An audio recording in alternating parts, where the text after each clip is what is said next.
Welcome friends, প্রত্যেককে স্বাগত আমাদের ইউটিউব চ্যানেলে।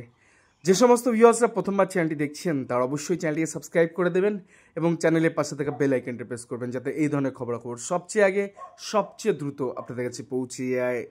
তো কপাল এমনই খারাপ যে যেখানে বাঘের ভয় সেখানেই সন্ধ্যা হয়, এবং সেটা হলো।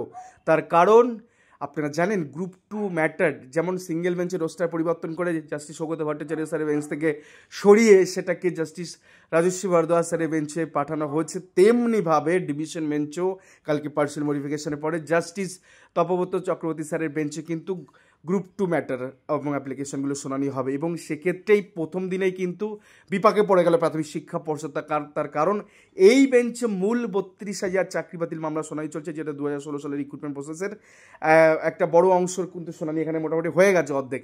সেইখানে দাঁড়িয়ে যেখানে যারা বিবাদী পক্ষ তাদের যেমন বলা শুরু হবে 31 তারিখ থেকে 30-31 তারিখ থেকে শুরু হবে, তার আগেই কিন্তু একটা চরম খবর, সেটা হচ্ছে আজকেই 32,000 মামলার শুনানি কিন্তু বিচারপতি এজলাসে হতে চলেছে। তার কারণ এখানে 32,000-এর যে সবথেকে ক্রুশিয়াল পার্ট, যে একটা রিক্রুটমেন্টের মাঝপথে সেটাকে নোটিফিকেশন মাঝপথে রুল চেঞ্জ করে সেখানে 871 জন প্রায় 1000 জনের কাছাকাছি প্রার্থীকে চাকরি দেওয়া হয়, যেটা কিনা ইললিগাল, সেই মামলা আজকে উঠে আসবে ডিভিশন বেঞ্চে ঘুরু পথে। তার কারণ জাস্টিস সৌগত ভট্টাচার্য স্যার 14-16 ব্যাচকে আপনারা জানেন যে যে ট্রেন্ড হিসেবে তাদেরকে অ্যালাউ করেছিলেন যে তাদের, এবং সেক্ষেত্রে রেকর্ড ঠিক করতে বলেছিলেন প্রাথমিক শিক্ষা পর্ষদকে যে এরা আনট্রেন থেকে এরা ট্রেন্ডে চলে যাবে, কিন্তু সেইটাকে চ্যালেঞ্জ করে 3 থেকে 4টি মামলা ডিভিশনে চ্যালেঞ্জ করেছে প্রাথমিক শিক্ষা পর্ষদ, এবং পড়বি তো পর গিয়ে জাস্টিস তপব্রত চক্রবর্তী স্যারের বেঞ্চে ডিভিশন বেঞ্চে, যেটা কিনা একে তো ওই মামলা উনি শুনছেন, তারপরে গিয়ে আখেরে আবার একটা বড় ধাক্কা। তার কারণ আজকেই ধরুন 32,000 মামলা আমরা বলছি না, এবং গার্লফ্রেন্ড থাকে, হাফ গার্লফ্রেন্ড থাকে, সেম এখানে কিন্তু 32,000 মামলার শুনানি কিন্তু সম্পন্ন হতে চলেছে। তার কারণ এই 14-16 ব্যাচ কিনে একটা বড় ঘোটালা কিন্তু রয়েছে। সেই ঘোটালার গোটা অংশটা আপনাদের দেখাবো। প্রথমেই দেখাবো যে কোন 4টে মামলা চ্যালেঞ্জ করা হচ্ছে ডিভিশন বেঞ্চে। তো একের পর এক মামলা দেখতে পাচ্ছেন। ম্যাট নাম্বার 15, আইটেম নাম্বার 15-এ রয়েছে mat number 908/2025 West Bengal board of primary education versus MD Shahbaz Arzoo and others Kaushik Chowdhury advocate প্রাথমিক শিক্ষা পর্ষদ অ্যাপিলটা করেছে। সেকেন্ড আরেকটা এখানে রয়েছে শাহাবুদ্দিন ফারুক অ্যান্ড আদার্স রয়েছে, এটাও একটা রয়েছে। দেন আরেকটা রয়েছে বিপদ ভঞ্জন ভট্টাচার্য, তো এটা রয়েছে। দেন তার পাশাপাশি মহাশ্বেতা সাত্রা এবং আদার্স। তো 4টি মামলা অ্যাপিল হচ্ছে এবং ডিভিশন বেঞ্চের শুনানি কিন্তু আজকেই হবে। তো 11টা অ্যাডিশনাল করেছিল না প্রাথমিক শিক্ষা পর্ষদ, তো আজকে 11টা অ্যাডিশনাল প্যানেলে কোর্ট নাম্বার 11তে সম্ভবত, এবং বেলা 11টার সময় এই মামলার কিন্তু হিয়ারিং হতে চলেছে। এবং সেখানে যে বিষয়গুলো উঠে আসবে বিশ্বাস করবে না, কারণ পুরো ইম্প্যাক্টটা চলে যাবে 32,000 মামলা। তার কারণ এটা 32,000 মামলার অংশের হিয়ারিং আজকে হবে। তো ওই জন্য আমরা একটা নাম দিয়েছি যে 32,000 মামলার শুনানি, কারণ এই অংশটাই হয়তো তরুণজ্যোতি তেওয়ারিবাবু তিনি তুলতেন না। তার কারণ তিনি 14-16 ব্যাচকে তিনি প্রোটেকশন দেওয়ার জন্য তিনি মামলা করে জিতেছেন। তো 14-16 এই ব্যাপারটা হয়তো 32,000 মামলা তিনি তুলতেন না, কিন্তু রিক্রুটমেন্টের মাঝপথে যে বসানো হয়েছিল 14-16 ব্যাচকে পার্সন হিসাবে, তো সেক্ষেত্রে সেটা যেমন 2022 সেক্ষেত্রে তারা নিয়ে এসেছিল সুপ্রিম কোর্টে 142 অ্যাপ্লাই করে তাদেরকে কনসিডার করা হচ্ছে, বাট এদের ক্ষেত্রে সেরকম কোনো অর্ডার নেই। তার আগেই প্রাথমিক শিক্ষা পর্ষদ হঠাৎ করে নোটিশ দিয়ে দেয়, পরবর্তী ক্ষেত্রে কোর্টকে মিসগাইড করে এই ধরনের অর্ডারগুলো বের করে এরা নিয়োগ পায়। তো সেক্ষেত্রে আপনাদের দেখাই যে রেকর্ডে হাত দিতে চায় না প্রাথমিক শিক্ষা পর্ষদ। কেন? যাচ্ছে সৌগত ভট্টাচার্য স্যার বেঞ্চ, যেটা অনেকটা যে বেঞ্চ অনেকটা কিন্তু কি বলবো, যাবো যার বুঝে নিন, তো আমি মুখে আনছি না। তো সেক্ষেত্রে প্রাথমিক শিক্ষা পর্ষদ এই বেঞ্চের অর্ডারও চ্যালেঞ্জ করে বসলো। কি লেখা ছিল? তো একদম পরিষ্কার 14-16 ডিএলএড ব্যাচের গল্প, এই ক্যাটাগরি স্যালারি তেলা পেতেন, but board is directed to act accordingly that treat the petitioner as a trained candidate। একদম প্রথম লাস্টের অংশ বলছি। তো সেক্ষেত্রে 14-16 এই ব্যাচকে 2016 রিক্রুটমেন্ট প্রসেসে নন ট্রেন থেকে ট্রেন্ডে গেলে তাদের চাকরিগুলো বেঁচে যাবে, সেই অর্থে 4টি মামলা অর্ডার পাস হয়, এবং সেগুলোকে এই প্রাথমিক শিক্ষা পর্ষদ তারা চ্যালেঞ্জ করেছে। এখন বিষয়টা হচ্ছে এই রেকর্ডে হাত দিতে চায় না কেন? কারণ পুরোনো কাস্টম কেউ ঘাটতে চায় না, তাই না?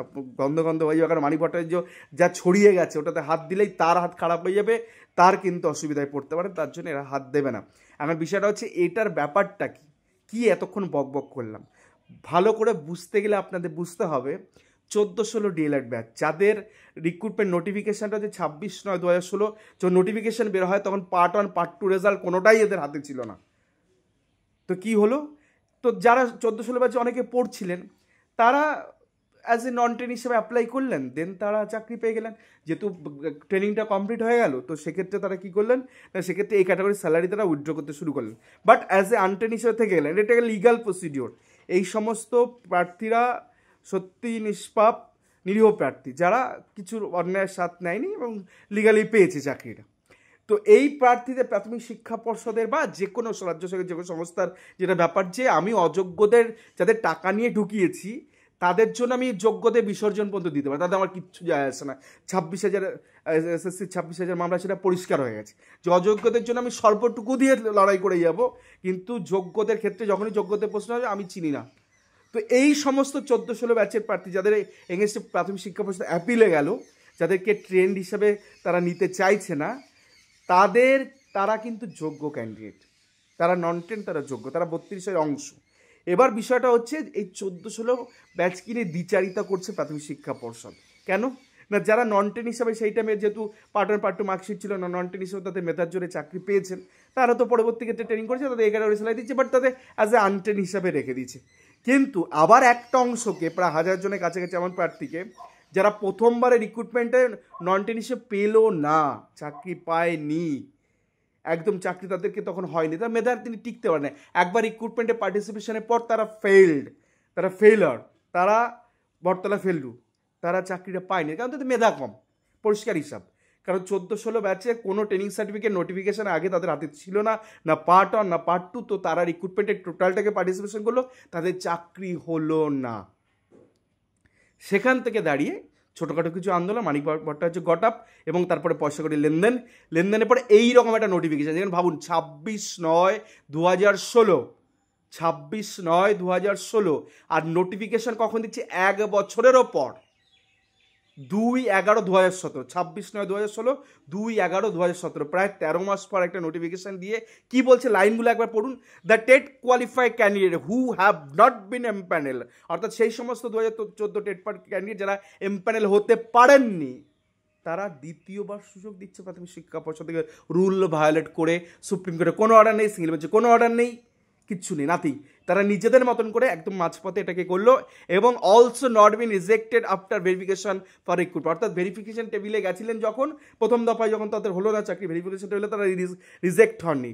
Only such candidate as have passed the final examination of 2-year delayed course, 2-year delayed special education, are hereby notified submit in person document mentioned here under the for taking of decision regarding the next course action in favor positively during the office hours of 3rd November থেকে 9 November পর্যন্ত। তাদের এই সমস্ত ডকুমেন্টগুলো দিতে বললো। কেন না, তারা যারা ফেল করেছে, যাদের এইখানে নিয়োগ হলো না, কম মেধা সম্পন্ন, বটতলা ফেললো, তাদেরকে বললো তোমরা ট্রেনিংটা, যারা পার্সিং ছিল তাদের দিয়ে, কিসের বেসিসে বললো?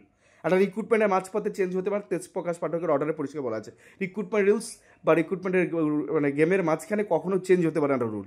একটা খেলা হচ্ছে, তার মাঝপথে তুমি রুল চেঞ্জ করে দিলে, এটা হতে পারে না। এবং 5 বিচারপতি সাংবিধানিক বেঞ্চের অর্ডার রয়েছে। তো এখানে কী বলছে, TET admit card, application form, information of interview, marksheet, এগুলো নিয়ে তুমি হাজির হয়ে যাও।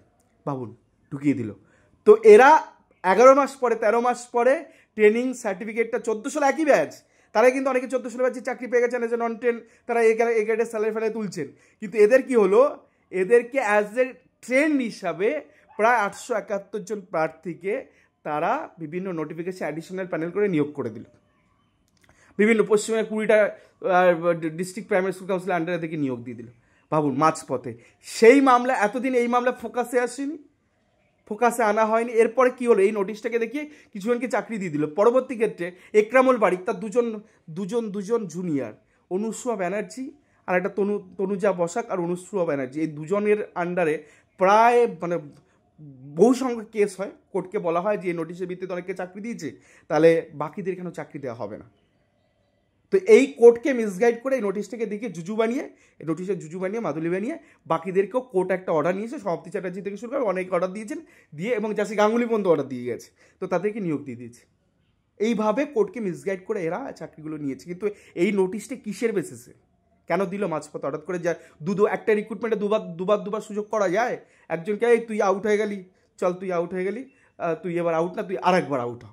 কি ছেলে খেলা, পাড়ার ক্রিকেট খেলা হচ্ছে নাকি? তো সেই জায়গা থেকে এই ধরনের মামলার শুনানি আজকে পরিষ্কার হবে। তার কারণ এদেরকে ট্রেন বলা হয়েছে, ট্রেন কেন বলা হলো, ফ্যাক্ট কী আছে, কাদেরকে কী আছে, গোটা বিষয়টা তরুণজ্যোতি তেওয়ারি, আলী হাসান আলমগীর স্যার এবং সেক্ষেত্রে সুদীপ্ত দাশগুপ্ত তারা আবার তুলবেন ডিভিশন বেঞ্চে, এবং ডিভিশন বেঞ্চে তোলার পরে কিন্তু প্রতিটা বিষয় ফ্যাক্ট ক্লিয়ার হয়ে যাবে। আর এমন একটা বেঞ্চে ফ্যাক্ট ক্লিয়ার হচ্ছে যে বেঞ্চে 32 প্রাথমিক চাকরি বাতিল মামলা শুনানি চলছে। দেখবেন মাঝপথে রুল পরিবর্তন করেছে, ইম্প্যাক্ট ওই যে বললাম না, হাফ 32 মামলা শুনানি এখানে সম্পন্ন হচ্ছে। গোটা বিষয়টা একদম খাপে খাপ হয়ে গেছে। তার কারণ যে কথাগুলো বলছি প্রত্যেকটা ক্লিয়ার। আজকেই 11 নম্বর কোর্টে সম্ভবত বেলা 11টা এই ধরনের 5টি মামলা শুনানি হতে চলেছে। সেখানে প্রাথমিক শিক্ষা পর্ষদ কী করে বিপাকে পড়বে, কী করে নিজেদের কবর খুঁড়ছে, সেটা তো নিজেরা বুঝতেই পাচ্ছেন। বিচারপতিরা ছেড়ে কথা বলবে না। আরও একটা নতুন অ্যাডিশন তৈরি হলো 32 মামলায়, এটাও এই টাইমে ওই অ্যাডিশন উঠে আসবে। জায়গাটা ছোট্ট ইনফরমেশন দিই, সেটা হচ্ছে 9775755850, এটা আমাদের হোয়াটসঅ্যাপ নাম্বার। তো টিআরআইসি নাইট মেম্বারশিপ আমরা দিচ্ছি, যেখানে মান্থলি 100 টাকা মেনটেন্যান্স ফির জন্য আমরা নিচ্ছি, এবং সেক্ষেত্রে সরাসরি বিভিন্ন যে খবর ছোটো থেকে অতীব ছোটো খবরগুলো এবং এন্টার গাইডেন্স আমাদের এখানে পাবেন। আর যদি কারো কোনো সমস্যা থাকে সেক্ষেত্রে সমস্যার সমাধান এখানে করে দেওয়া হবে। তো এই নাম্বার হোয়াটসঅ্যাপ আপনি হাই লিখে নিজের নাম, নিজের ডিস্ট্রিক্ট কী চান এটা যদি লিখে পাঠান, তাহলে সরাসরি আমরা আপনাদের পেমেন্ট গেটে অপশন দেবো। সেখানে 100 টাকা পেমেন্ট করে সরাসরি আমাদের গ্রুপে যুক্ত হতে পারেন এবং মেম্বারশিপ নিতে পারেন, এবং সেক্ষেত্রে সমস্ত সমস্যার সমাধান কিন্তু আমাদের এখানে আপনারা পেয়ে যাবেন। ধন্যবাদ। এই ছিল আজকে গুরুত্বপূর্ণ আপডেট। ভালো থাকবেন, সুস্থ থাকবেন।